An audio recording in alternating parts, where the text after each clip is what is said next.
हमें किसी भी काम को टालने की आदत नहीं बनानी चाहिए। ये कहानी उसी के बारे में है।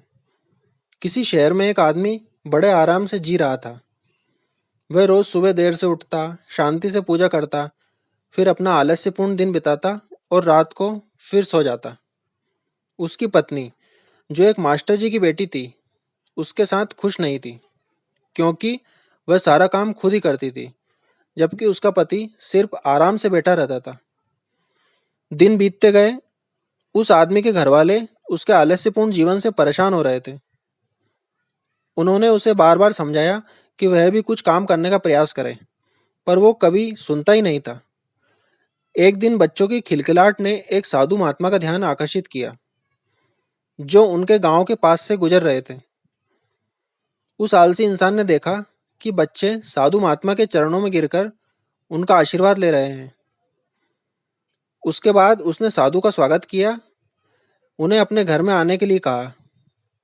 साधु महात्मा ने धन्यवाद दिया और रात के खाने के लिए उनके घर आए। वो आलसी आदमी और उसकी पत्नी ने साधु के लिए सबसे अच्छा भोजन तैयार किया और उनकी सेवा में अच्छे से विशेष ध्यान दिया।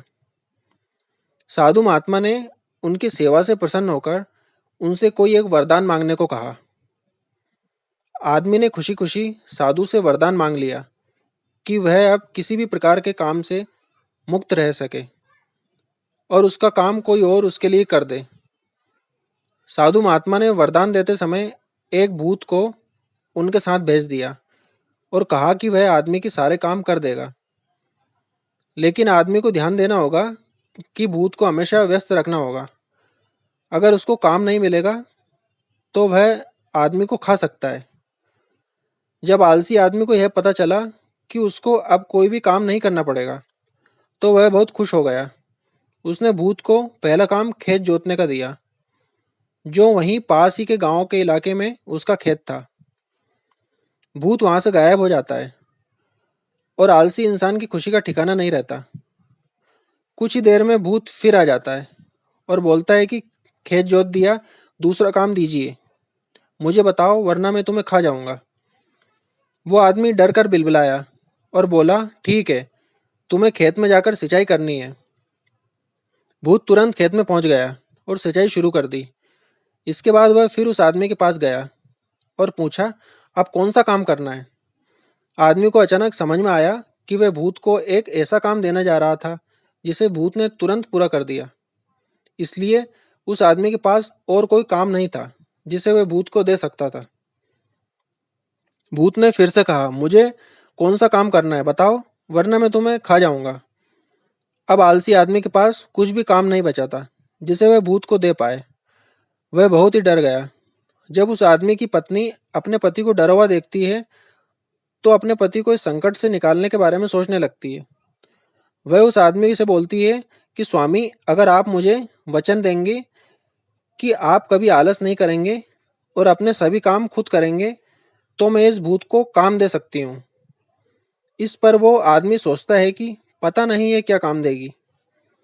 अपनी जान बचाने के लिए वो आदमी अपनी पत्नी को वचन दे देता है। इसके बाद उसकी पत्नी भूत से बोलती है कि हमारे यहाँ एक कुत्ता है, तुम जाकर उसकी पूंछ पूरी सीधी कर दो।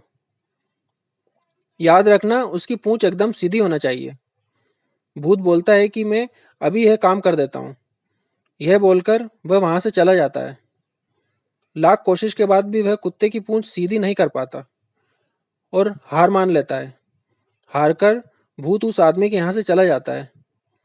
उस दिन के बाद से वो आदमी अपने आलस को छोड़कर सभी काम करने लगता है और उसका परिवार खुशी खुशी रहने लगता है। आलस करने से बचें।